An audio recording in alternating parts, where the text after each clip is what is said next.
189, 184. 4. 184?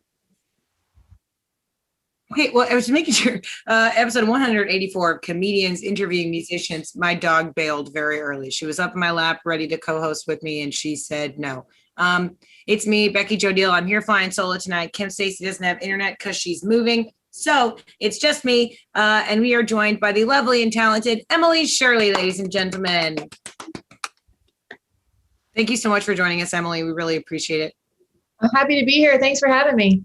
Absolutely. Emily, tell the podcast listeners like where you're at right now. You're in this really cool little studio space with lots of fun art. I am in Dripping Springs, Texas. I'm actually like right on the line between Austin and Dripping Springs. This is my office where the magic happens. There we go. Mm-hmm. MTV Cribs 2021. That is right. What if they were still making that travesty of a show? What if? I would watch it. I used to watch it. I would watch it still probably.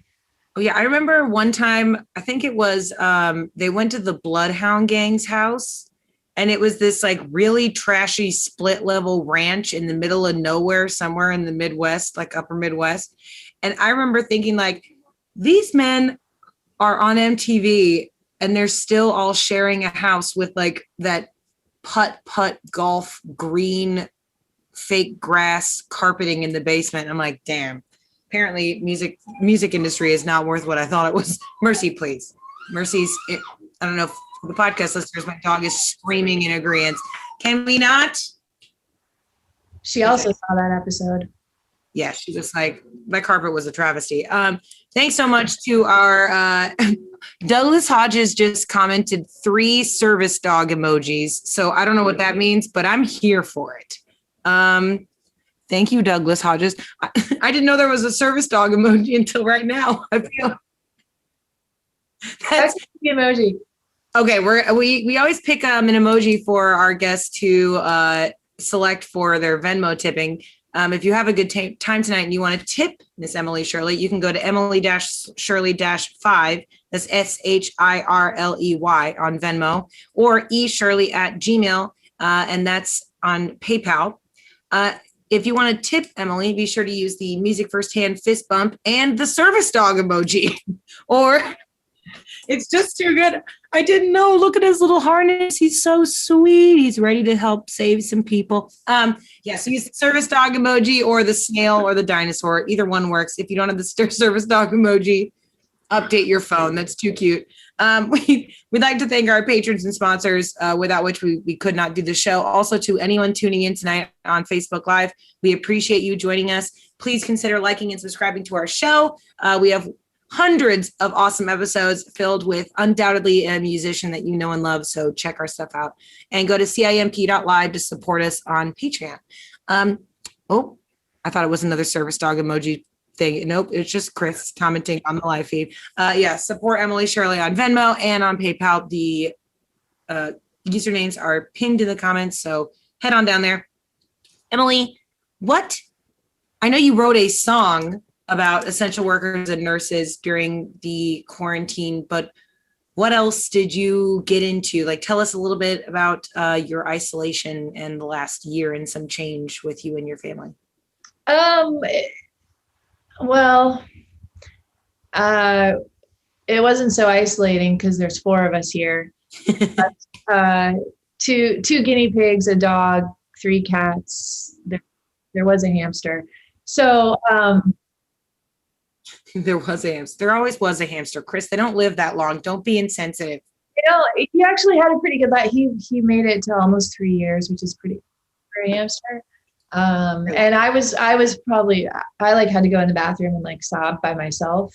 It took me by surprise how sad I was about the hamster. My daughter had like a tear and she was like, okay. And I was like, excuse me, I need a minute. You're all monsters. Yeah. So there was a lot of us here in a small space for a lot of the pandemic. And so basically I think of it, the real isolation time was when the kids it was either summer or they were doing online school. That's when it was like white knuckle through it. Now they're in school, and they have been all year and the end of last year. So that's when things kind of opened up. for my mental health. Yeah, and like talk us through writing the song you wrote for the nurses. Like it's such a beautiful song. I loved all the stuff you put out, like the video. It was just super sweet. Like talk us through why you wrote that song, how it came together, how long it took you to get it done. Like tell us a little bit about it. So it's all because of my friend Carolyn Phillips, who sings in the duo Hardened and Tempered. Have you had them yet? Yeah. You fully know Carolyn and Kristen and how awesome they are. And Carolyn has Songs for the Soul. So, which is a nonprofit organization which uses music as a way for nurses to process their grief and the stress that comes with their job. Oncology nurses is the main focus. But during the pandemic, Carolyn sort of expanded her focus and to look at these pandemic nurses, because certainly they're dealing with major emotional weight. Right. And so she created these things called solograms, and one could go purchase a sologram for a nurse that you know, and you would be given a songwriter, and the songwriter would write a song of gratitude and support to be sent directly to the nurse, a recording. So somebody purchased one that I got to write, and it went to an emergency room nurse in New Orleans. And a nice thing about it is that I also am able to release that on my own, in addition to sending it to her. So that's how the song came about.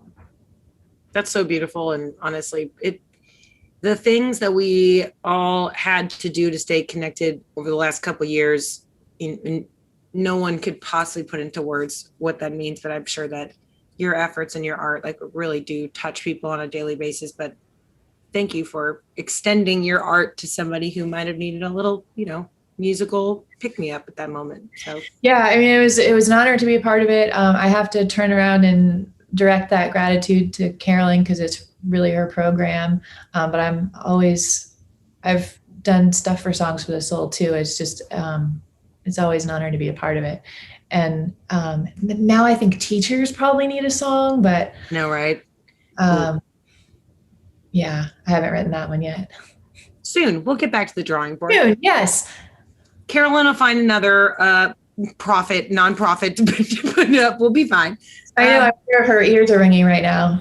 She's like, teachers, genius, back to the drawing board. Murph, do you want to help introduce okay. Mercy came back because she knows it's time for a song. So we are going to also, Earl Manning is here. Hi, Earl. We love you. Hi, honey. Hello. We are going to hear the first song from Emily Shirley. If you're having a good time, go to Venmo, use the music firsthand fist bump and the service dog emoji. Apparently it's hot and new on the service, on the emoji clipboard. So get to it. This is the first song from Emily Shirley. Enjoy, y'all. All right. Thank you. This is a song that doesn't really have anything to do with what we were just talking about. It's a song about a night at the casino. It's called 52 Pickup.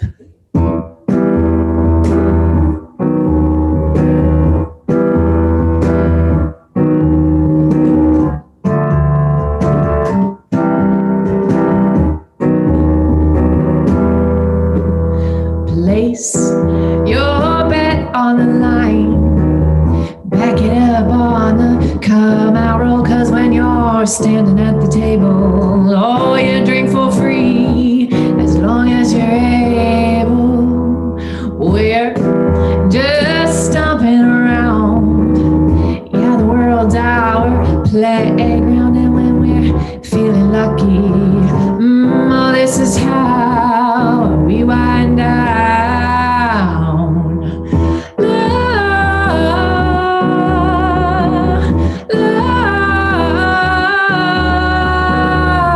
la.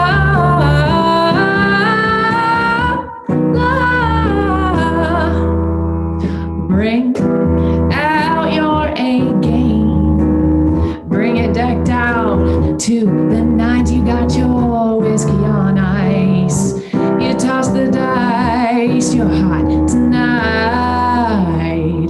We're just stomping around.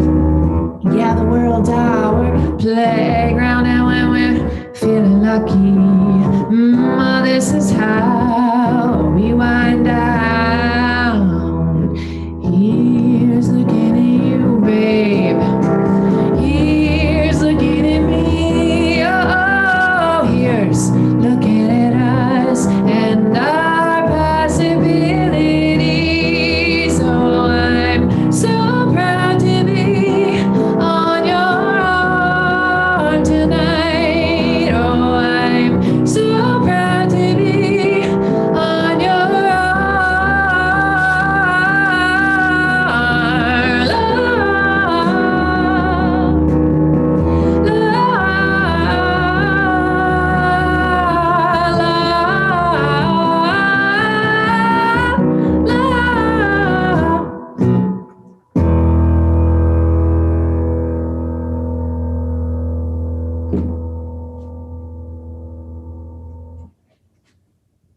And that's the end of that song.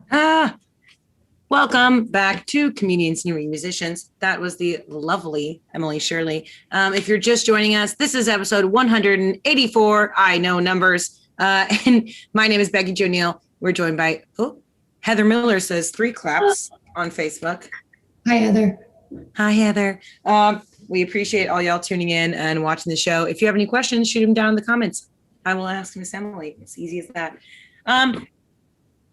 Earl, we've already, see, Chris is on here. Earl says aloha. We already said hi to Chris. Jeez. Sheesh. Earl is very important. We have a couple of questions here. This is usually where we let Kim go rogue and do whatever the hell she wants. We tell her it's without consequences. She just hasn't heard from the lawyers. So that's on her. But we are going to, she sent us some voice recordings of her questions. So Chris is going to play them for the audience. We can't hear them. So Emily, I'm going to play them on our mic. Mm-hmm. Okay, so we're just going to go ahead and play it on my mic. All right, cool. So ladies and gentlemen, this is the first question from the lovely Kim Stacy. Let me turn it up so we know she's got some good volume here. This question is just titled, this audio file is just called Dolores. So we'll see here. Okay. This might be a first for us, and I'm so excited. You have a song called Dolores that was, what are the words that I'm looking for? That was inspired by the documentary Making a Murderer of the killer's mom. Becky Jo and I are huge freaking fans of true crime. This is true. Would you ever consider putting out a full, I don't know, EP maybe? Let's start baby. Like I say, it's not hard to make an EP. But would you ever put out a series of songs that are based on true crime documentaries? Because I would buy that before you even say yes. Yeah. She's turning into the Patreon 6 months in advance. Yes. So if I'm already guaranteed a sale, then yes. Oh, sorry. If I'm already is that better? If I'm already guaranteed a sale, then yes. Yeah. But the thing about writing about true crime and stories that have already happened is that it's actually easier for me because lyrics are hard for me. I'm not like an avid journaler or a person who writes as like catharsis on a regular basis. Writing words is hard and coming up with story ideas is hard. So if that's already there and I can pull details from a story that already exists, then that's actually great for me. And then making the melody and the music, that's the fun part. So I love that idea. It makes me think of have you guys heard Ingrid Michaelson's record based on Stranger Things? Yes. So yeah, it makes me think of that. She did that whole record based on that one show, and I love that whole album. So, yes, the answer is yes, I would do that. Fun fact, Kim and I have both shot with the photographer who is married to the guy who does the music for Stranger Things. He's a trip. He's a trip. Ooh, what a brilliant person. Okay. This question is I said okay as Kimberly was saying okay on this scratch. So this is the next one. This one is called 70s Feels. okay. This question is a little out there, but when are my questions not a little out there?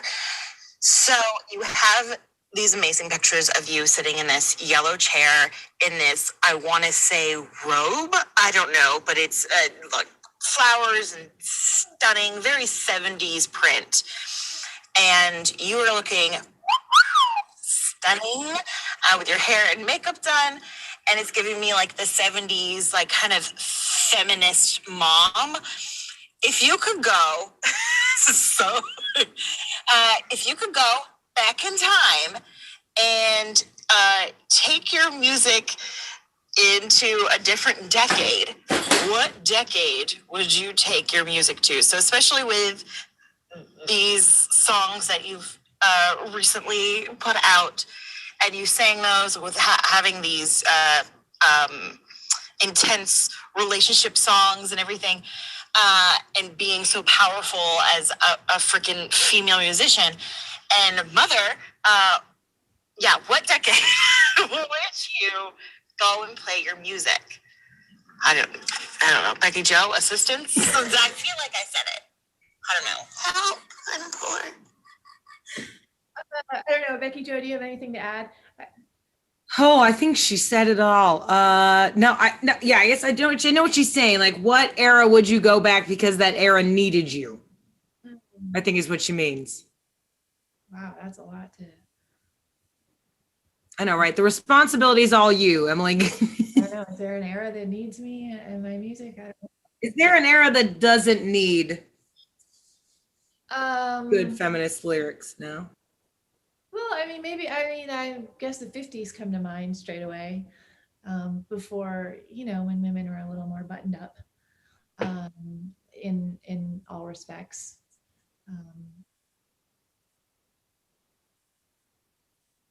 Oh yeah, what classic movie would you do the soundtrack for? That's for sure. I'm bad at movies.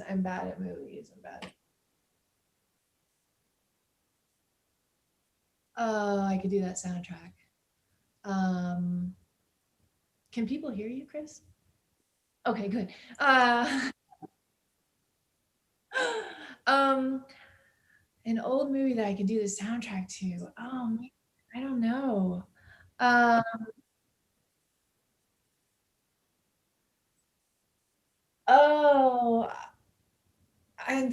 What's an old movie? The Birds. Ooh, actually, that's not a bad one. That's genius. That would be a different take on that whole soundtrack, wouldn't it? Yeah, I think that's genius. Honestly, I think that would be even creepier to have some sort of indie pop score to a visually jarring cinema would be cool. Yeah, that would be cool. Thank you. I like the Birds. Okay, so we're going back to the 50s and we're remaking the Birds. That's what's happening. Okay.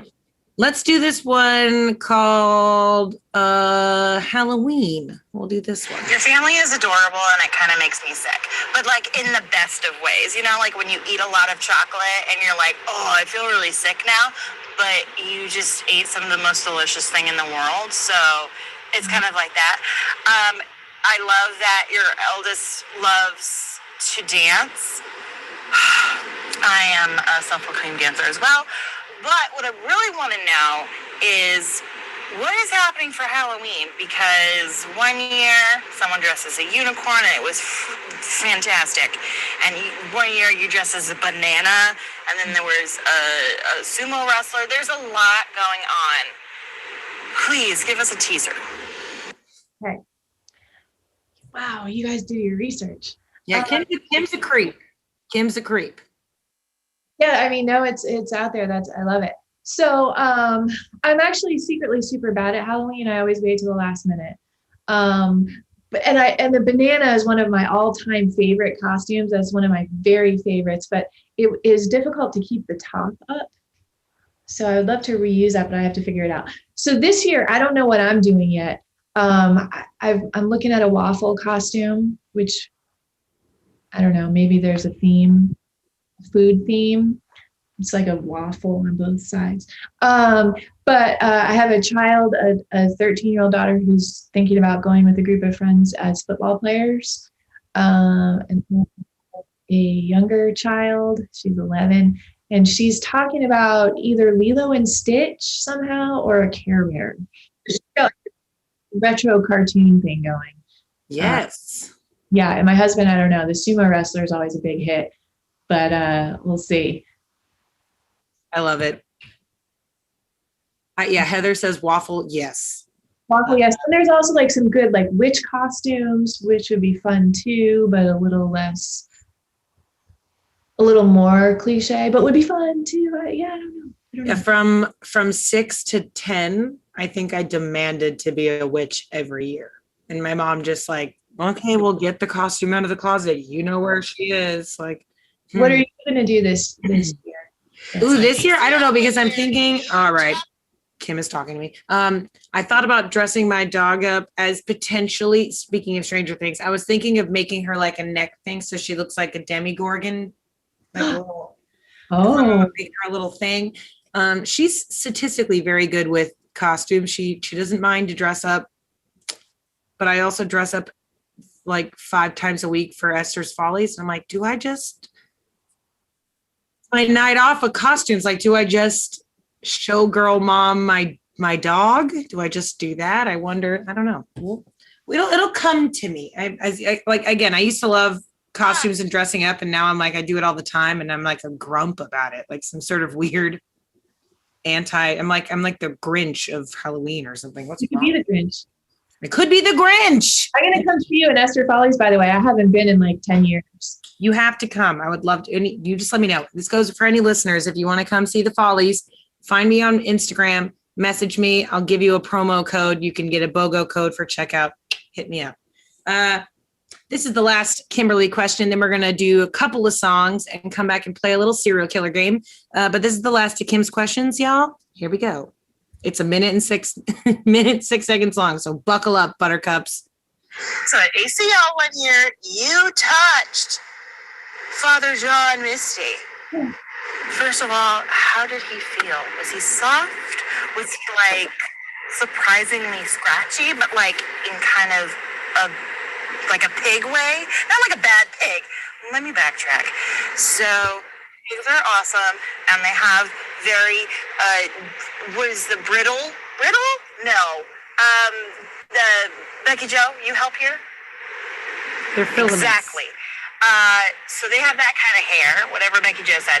I want to know what his touch was. But then also, oh yes, do that one first. Now pause.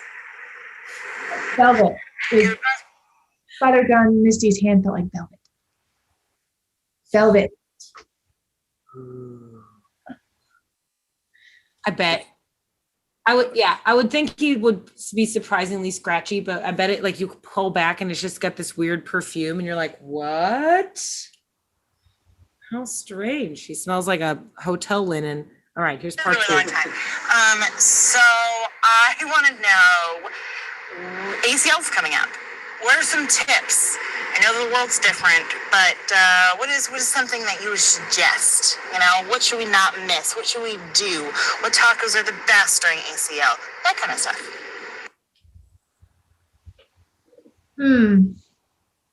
Anyone want to step in on this one? I will tell you what you shouldn't do during ACL. What you shouldn't do is let your friend get anonymous drugs from some random gay gynecologist and then take them and then get trapped by the bathroom in a hand sanitizer circle for the next 3 hours. Don't do that. I did it. Don't do it. Just don't do it. Don't do it. Don't listen to your friend when they say it's fine. Don't listen to them. It's never going to be fine. You might accidentally get your eyes stuck in crosswise for about 2 hours, because that's what happened to me. Was just stuck like this for 2 hours. Don't do it. That's my life hack. Don't do drugs, kids. at ACL. Yeah, specifically not at ACL with 75,000 other people trying to watch Lizzo. You will not have a good time. Oh, is that what it was during Lizzo? That was a huge show. It was too many people. So many. I mean, I like to party, but good God, that was too many things. Too many things. That's I my couldn't life. get close. I was so far up on the hill, like I couldn't even get. I couldn't even get close. Oh no, I was stuck up against the wall by the porta potties, just like, no one can see me. I'm fine. Meanwhile, my work wife and I were probably on the only 10 sober remaining people there, just like filming us. Like, what are these girls doing stuck to the wall? Like, what is the matter with them? I don't know. That's their deal. Well, this year I think this weekend, unfortunately, we might get some rain. Well, I mean, fortunately, because we need it, right? Yeah. But unfortunately, because, ACL's happening. I personally am really excited about the Erykah Badu show that's going to happen. Also, Duran Duran. Right? It's kind of hard not to get excited about Duran Duran. Yes, and I love Sir Woman, so I would, I'm excited about that. I don't know what else. Oh, that's so on my Black Pumas and then after that is Chet Baker. I love Chet Baker. Oh, I do too. And I still want to cover one of his songs. They're so low, and I haven't figured out how to I'm gonna need to up my. I'm gonna need to get beats or something. But I love him. Yeah, toss it an octave up and slap it in a minor, and it's just a creepy song. All of a sudden, you're just like, yes. Yeah, I'm excited to see how he does that live. Oh, I bet. Ooh, woo! I know I'm jealous of everyone getting to go to ACL this weekend. But that was the last of Kim Stand Mail segment. So we are going to hear a couple of more songs from Miss Emily Shirley. If you are having a good time, please go to Emily-Shirley-5 on Venmo with the music firsthand fist bump and the service dog emoji, because we like to keep it. We're not ableistic here. Represent your service dogs. If only, why isn't there, we have National Daughter Day, National Sunday. Where's National Service Dog Day? That's the pictures on Facebook I'm looking forward to. Someone get on National Service Dog Day. We're going to hear a couple more songs from Emily Shirley. When you come back, we're going to play a game. So here's a couple more songs. Enjoy, ladies and gents. All right. So this next song, I'm going to play a song called Over the Fence. It is about first childhood friends, or our people's first childhood friend in the summertime. And I'll just let the song say the rest.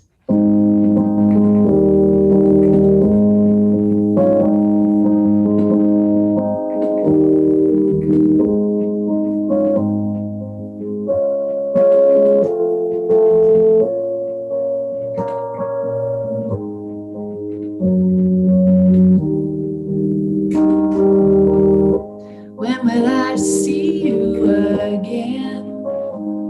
You were climbing up over the fence. We moved in, you wrote hello in chalk. Summer was just starting off.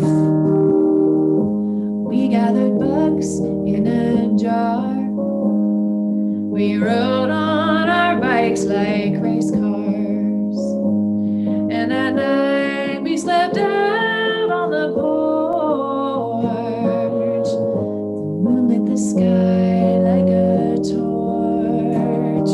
And we swung as high as the sky. We touched the moon with our hands. Two bright little stars, the whole wide world was ours, but we still had to be home by dark. La, la, la, la, la.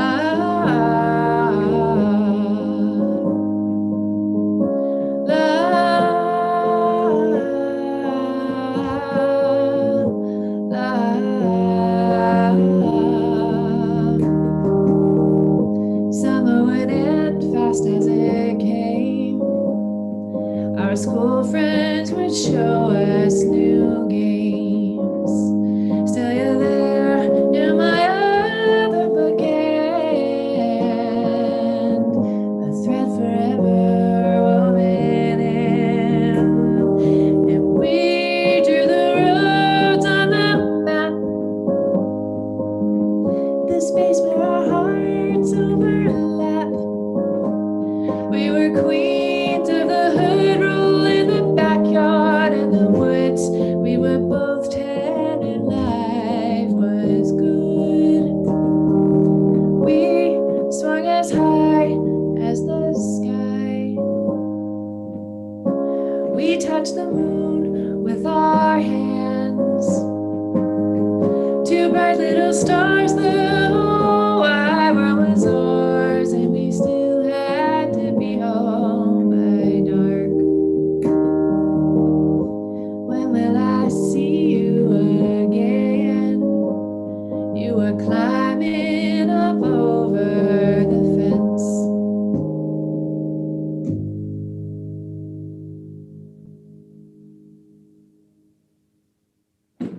On the recording during the middle part, the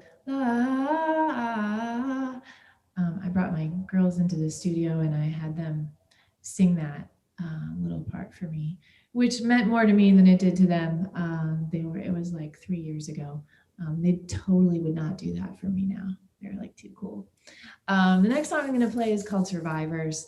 I'm going to play this one because I am in the studio with this now. We're just finalizing, and I'm going to put it out in November. It's a song about hope that was born out of the Texas freeze, where we all nearly froze in our homes. And I'm going to give it a shot here. It's called Survivors.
power's still out,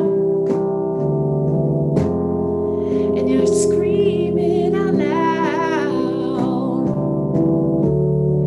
The world is asking a lot of us right now. I know they'll find us, so don't lose hope. Oh, just a few days more in the biting cold. They'll find us. They are looking for survivors. Hold on a little more, a little more, a little more.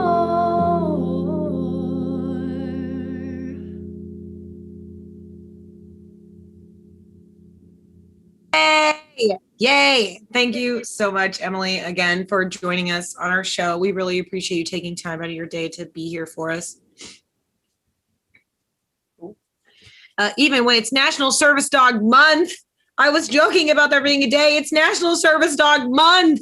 The whole month? Is there a day? The whole month. They get a whole month. Bless their little souls. They work so hard. Oh, you know, it's I saw this documentary. I don't think it's I want to say it's this one documentary, but I definitely think I'm wrong. But it was like a 3-part series on dogs, specifically their relationship in America and like to people. And one of them was the service dog Chunk. And this little girl, she has a muscular condition that she can't really walk or stay upright. And so she needs a service animal. And it's like it follows them like a year for them trying to get their dog placed. And then they finally get the dog placed and they get to go to the center to learn to train with the dog and bond with it. And the whole family goes, and the little sister who has been sort of living, unfortunately, in like the shadows of her older sister's disability. She's like, oh, we're getting a dog. We're getting a dog. And they get to the center. And the first thing the instructor says is like, this is not a family dog. This dog belongs to the person with the disability. And the little girl is just like, damn it. Like, I wanted a dog. It was the saddest. Oh God. It's such a, as soon as I remember it, I will make Chris put it in the comments because it's a great documentary, but oh my God, what's that? Oh, you want to come back up? Mercy's like, we're talking about dogs. I will be here for this. Okay. Hopefully that little girl got a dog of her own. How do we do that? We can't talk about dogs. There's not a dog around to be the dog representative. You're right, Murph. Okay. She's such an awkward dog. Okay. We are going to do a true crime quiz. Kim mentioned it. What, Chris? Oh, Chris woot woot. Scared me. I thought we were in trouble. Okay. Thought it was like a woo woo. The cops are here. Like, where? Somebody's paranoid. It me. What if Mercy was an undercover cop and this whole time Mercy just whips out a badge like, ma'am, I need to see your ID. Okay. Obviously, Kim brought it up earlier. You wrote a song based on the experience of the mother of Stephen Avery in the epic Netflix true crime docuseries, Making a Murderer. Right. If y'all haven't seen it, I don't know where you've been. It's been on since like 2016. Get with the program. It's a fantastic docuseries. There are many a follow-up. The same production company also did the Robert Durst stuff. Like great true crime documentative shit going on Netflix, so head on over there. But I thought I would ask you about some of the most notable true crime events in history. Mm-hmm. For example, I'm going to give you like, you know, if I said clown killer, we would automatically go to John Wayne Gacy, one of the most prolific creeps in the history of America. Mercy, please. Yeah, I wouldn't have gotten that. See, I'm bad at trivia. I'm sorry. That's okay. We will get there. In all honesty, now that Kim's not here, we know for a fact that you won't get all of them right because she does not leave the computer. So we know we will at least Mercy. For the podcast listeners, just go to YouTube and look how nosy my dog is being right now. She is all up in my face. Okay. This is a woman. She was born in July of 1860. Sounds like it's going to be a deep cut, but I'm hoping that and you can ask me questions. I'll try to answer to the best of my knowledge. Is this for audience answering or for me answering? For you, and there's no winner. So because Kim's not here, you automatically win. So Okay. All right, I like that. there's no real weight to this bet. This murderess, alleged murderess, was born in July of 1860. She was tried in court for the murder of her stepmom and her father. She was acquitted, but no other person has since been accused, and she is she died being known as the accused killer of her stepmother and her father. She stabbed them allegedly, and it is one of the most famous. It's one of the first women serial killers in America, and it even inspired a children's song, like I want to say like a goose tale, but it's not. It's like a little kid's song. Not a children's book. It didn't inspire a book, but it inspired a song. No multiple choice. I bet Heather will get this. Heather, are you still with us? She knows. I'm trying to think of the term. Like it's like it's like a, you know, like a pocket full of posies. Like it's like a children's song. Like a. Are we looking for the answer for the name of the children's song or the name of the woman? The name of the woman. The name of the woman who allegedly stabbed her father and her mother, her stepmother, a bunch of times. Give me more clues. Chris is looking at the top 10. Yeah, like a nursery rhyme. Heather's right. Yeah, it's like a nursery rhyme. It inspired a nursery rhyme. Old Mother Hubbard.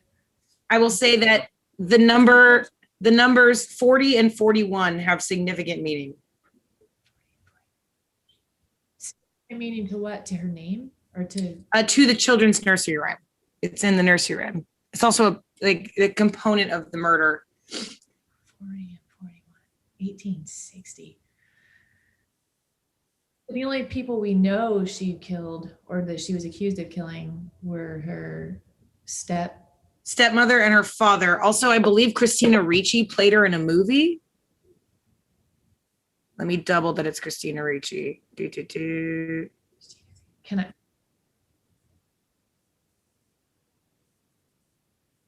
Yeah. She played Christina Ricci played her in a movie in 2014. Can I Google Christina Ricci? Yeah, need more. She used an axe. An ass? An axe. Oh. Okay, well that.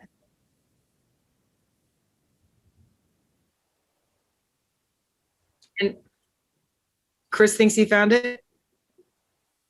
Nursery rhyme. I mean, I have no idea. I can't think of a nursery rhyme even. All I can think of is Old Mother Hubbard. And I heard about it. Her name is Lizzie Borden. Oh!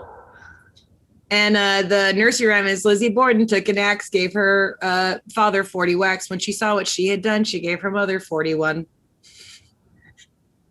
Like, Lizzie Borden is one of the most, she's like, the Christina Ricci movie, I believe, plays her out to, because there was a theory that the stepmother was incredibly abusive, and that the father, either the father or the stepmother was incredibly abusive, and one of them was like, you know, compliant in that, and that she brought it up several times. And she was also living there with her younger sister at the time. Her younger sister was like never up for debate on whether or not this happened. So that was a whole scandal. They were like, why did that never happen? That's all I remember, but it's pretty good.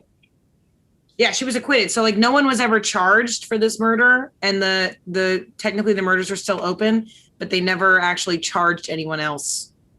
Yeah, they charged Lizzie. She was acquitted. They never went back to it. I think there's also like discussion on whether, because there's certain aspects of the case that were closed indefinitely and like never to be reopened. So there's a possibility that the proof of abuse was placed, and because her father was like high. There's a whole bunch of bureaucratic bullshit in that one, but this one's fun. I'm in the movie. I know the movie is called Lizzie Borden Took an Axe. It's, 2014. Like, look at Miss Little Christina Ricci. She's so cute. Oh, Hard and Tempered posted. They know the answer. Of course. Wait, yeah. Okay, this one's fun. A pregnant wife goes missing in 2002. They found out the husband was having an affair. They're from San Francisco. They found her body in the San Francisco Bay, and on November 12th, 2004, he was put on death row in San Quentin. Oh, I know. I just watched the documentary about, I wish I could remember their name. The guy who killed his wife and 2 daughters. Oh yeah. Oh my God. That one's so good. The one and there's home surveillance. There's home surveillance footage when they're like at home realizing they're being filmed while they're talking about it. Is that the one you're talking about? The little girls turned up in the water tanks or Yep. yeah. What was her name? See, hold on. I will find that Oh, out. you know, I didn't mean to derail your. No.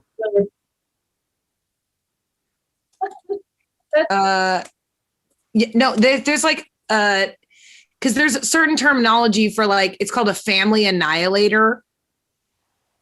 Well, he would qualify, I imagine, as a family annihilation because he was also having an affair. They learned later. Yes. And like because they found out once that his charge went full, like the girlfriend was like, hello, that's my boyfriend. Oh God, those are the worst. It's almost like, you sad sack of shit. How did you not know? Yeah. It was like, suddenly he got like real fit. And like, that's when things got weird because he realized he could get this girlfriend. And so he started having this affair. And anyway. Oh yeah, it's American Murder. Oh, Chris Watts. Yes. That's the one we're talking about, Chris Watts. Yeah, Chris Watts is the guy we're talking about. The one in question is Scott Peterson, and he killed his wife, Lacey Peterson. Scott and Lacey Peterson were like high profile in the early 2000s because they were like a really beautiful, like young white couple. One could find her. They end up finding her body in the San Francisco Bay, and her husband's like, I don't know what happened. Turns out he was having an affair. Obviously, instead of just divorcing his wife, he thought the easy way out was killing her, just normal things white men think they can get away with because we let white men get away with a lot. This one's fun. Is there a movie about that one? I'm sure there's a Scott and Lacey Peterson movie. Yeah. Chris, see if you can find a Scott and Lacey Peterson movie. I'm sure there's. Exactly. Like it's Ben Affleck. It's gotta be Ben Affleck. To be honest, can't be wrong. This one's interesting because it is the sort of this disappearance / murder is credited with being the reason that helicopter parenting became a thing in the late 80s. A 6-year-old goes missing at a mall in 1981. And a Florida man in prison, they go on this wild goose chase. They cannot, basically this kid is standing at a mall kiosk where they're playing a video game. And his mom leaves him there with a bunch of other kids to watch this other kid play video games while she runs into a store and she comes back out and he's gone and nobody knows where he is. Some people say they saw him leave with a man. Some people saw him getting in a van. Some other people, they all thought they saw something, but no leads led to nothing. They found the kid's head in the water nearby. They knew he was dead, but they never actually had any full-blown leads to catch who did it. And until a man in prison in like the 90s confesses to the murder, but it ends up they never actually tried him for it because he was already in jail for life. And then it isn't until like 20 years after the fact that DNA confirms that this man actually did do it and they closed the case. But he is like the first high profile child disappearance in the 80s that led to like a violent outcome where people were like, you can't just leave your kids at the mall. You can't just let your kid. hang out at the mall. The only guess I have is it John Walsh? Is it who's the guy who started America's Most Wanted? I'll give it to you. It's Adam Walsh. That's his son. Adam Walsh. It's his son. That was my go-to clicker clue. He's a relative. Yes, that's his son, and he started America's Most. He started a TV show where basically they find missing children, and like since they started it, they found hundreds of missing kids. So the dad's name, the child's name is Adam Walsh. Yes, the child is Adam Walsh. Adam Walsh. Boop. What's your dad's name? John Walsh. John Walsh. So that would have been my only guess. I watched that show, and this makes me think of Unsolved Mysteries. Yes. So they did so when did that first come out? In the 80s? I would think Unsolved Mysteries had to be, let's see. Unsolved Mysteries started in, oh my God, there's 15 seasons, 593 episodes. They originated in 1987. 87. So I watched a lot of those growing up, and they just rebooted it on Netflix. And there's been 2 seasons so far, and they're so good. They're so good. Yeah. Ooh. So there's that Netflix recommendation if you need one. That the first story with the woman's husband who's like found in the hotel, like there's no way he could jump. Oh my God, that's a good one. That's his like shoe is found upstairs, but he's found underneath, and like the guy who goes through the roof, they think he jumped off the roof, and there's a hole in the roof, but there's no. They never found the body or figured out why. Like his flip flop was there. Yeah, his flip flops on the top of the building, and there's a hole, but it's not a body sized hole, and his suit isn't covered in ceiling fragment. Like he would be covered in. Oh man, that's a good one. Who, that poor woman, that was like their like 3rd week of marriage or something. Can you imagine? Oh God, this is ridiculous. Okay. So I have one more death and then 2 rapid fire ones that are not really, this last one I think is arguably one of the easiest if you think about it. On January 15th in 1947. So it's a deep cut, a little bit farther, not as far back as Lizzie Borden, but a woman is walking with her baby in a bassinet and discovers what she thought was a mannequin. The body is drained of blood and cut from ear to ear on the cheek. She's also missing some limbs. And it's continued unsolved. Like no one knows who the hell did this. The coroner suspect it was somebody in the medical field because the cuts were surgical in I don't know, performance. So if it's continued on, if it's still not solved, what are we looking for? The name of what? The name of the profiled serial. They gave the serial killer a name. Oh, because it happened a couple of times, but this was like I don't think actually maybe it didn't happen more than once. Now that I'm thinking about it, it might have just been one. Yeah. Is this the real podcast that everyone's talking about, that everyone's paid attention to except for me so far? Oh yeah, it's a one woman. Her name was Elizabeth Short, but she is also called the what? Oh, they know. Oh, where can I see that? Tell them that I'm the winner. I will say this is. Are you an American Horror Story fan by any means? Well, I haven't watched those. That's fair, because in the Murder House season, it's either Mira Sorvino or Mina Savari. I always mix them up. It's one of them. She plays this character, and she's called the Black Dahlia. It's the Black Dahlia murder. Oh, there's a movie. Isn't Scarlett Johansson? Yeah, that makes sense. She looks. I mean, this woman is stunned. She was supposed to be like a movie, like she wanted to be a movie star, and she's a very beautiful young lady, and like something terrible happened to her, and they all think it was like some insane doctor or whatever. But the next 2 rapid fire questions. Can you tell me the relation of the Hillside Stranglers? The Hillside Stranglers they thought it was one person. They thought it was a Hillside Strangler. Turns out it was 2 of them. And they have a particular relation. Do you know what that relation is? They could be siblings. They could be cousins, work friends, Boy Scout troop members, married. Do you know what relation the Hillside Stranglers had to one another? I'm going to go for cousins. Ding, ding, ding. They were cousins. Really? Yeah, Angelo and Kenneth were cousins. It was discovered that they were tag teaming and killing lots of people and doing terrible things. Do you know who the Plainfield Ghoul is? No. No. The Plainfield Ghoul is Mr. Ed Gein, the sadistic and terrifying cannibalistic psychopath. When they raided his place, they found so many body parts. They were like, we need to keep him alive so we can get some answers. That is how his scary. What time? Oh, Ed Gein was, I want to say 80s. Yeah, but I don't think he got tried until like,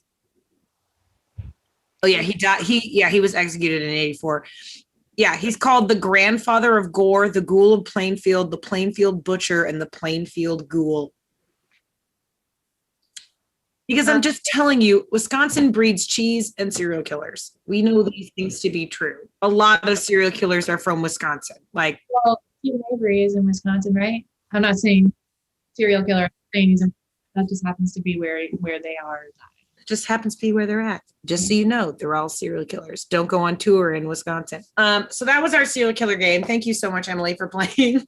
That was wildly fun. We're going to hear one more song from Emily on the live feed. After that, we're going to cut the live stream and do 2 more questions and 1 more song in a private Patreon exclusive. If you're having fun, go to Venmo and tip Emily. Use the fist bump and the service dog emoji. It's National Service Dog Month. Respect your service dogs. Tip them for their service. It sounds like I'm making fun of them. I'm going to cry every time I see a good service dog. They make me so happy. So please enjoy this last song by Emily. If you want to hear more, you're going to have to go to CIMP.LIVE to see more. We've got hundreds of episodes, hundreds of exclusives. Tune on over. We'll be waiting for you. Tell your friends. Here's one more song from Emily Shirley. Enjoy. Thank you guys so much. This last song is called High Road. It's a song I wrote during a pandemic when lots of toxic stuff was happening online and in the world and in politics and everything. And it's just a public service announcement to myself and anyone who wants to listen that it is an option to take the high road. So here we go.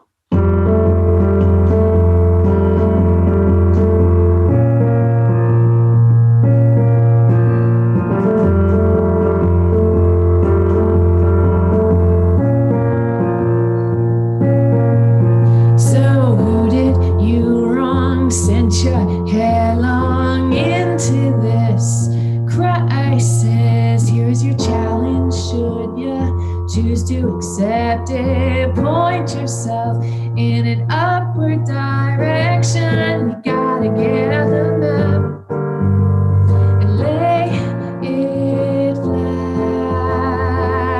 Push up in where you're at. Now find the high road. You can see how far it goes. It's okay if you start out slow. You can even tiptoe. Just take the high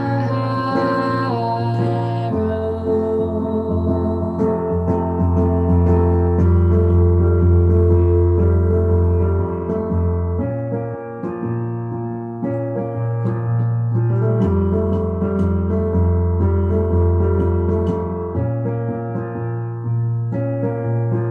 It won't be easy, it's a difficult mission, man. I'd hydrate just in case. Is it the road less traveled or the one that's more scenic? What's the shortest distance between us? You gotta get out the map and lay it flat. Push up in where you're at. Now find the high road. You can see how far it goes. It's okay if you start out slow. You can even tiptoe.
you guys for listening. Thank you, comedians interviewing musicians and music firsthand, for having me. This has been so fun.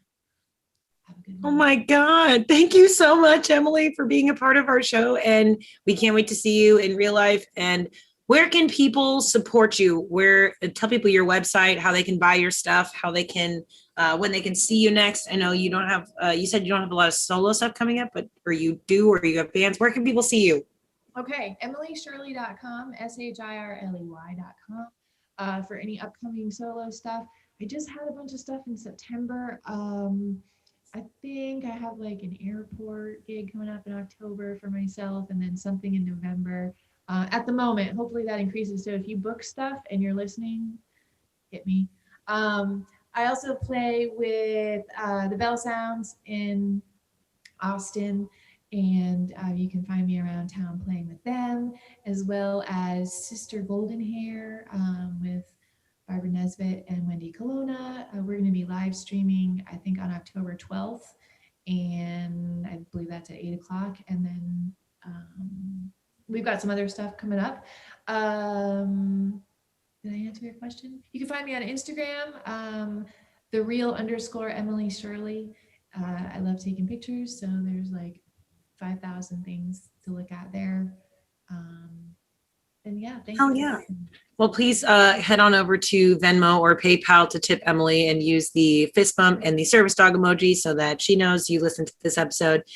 We'd like to say thank you to our patrons and sponsors yet again. We love you. We mean it. We can't wait to keep contributing more bonus content to you. So stay tuned for that at CIMP.LIVE. If you'd like to join that, CIMP.LIVE. Thanks to Facebook and our live streamers for listening. Thank you so much. We'll see you next week. We appreciate y'all. Bye.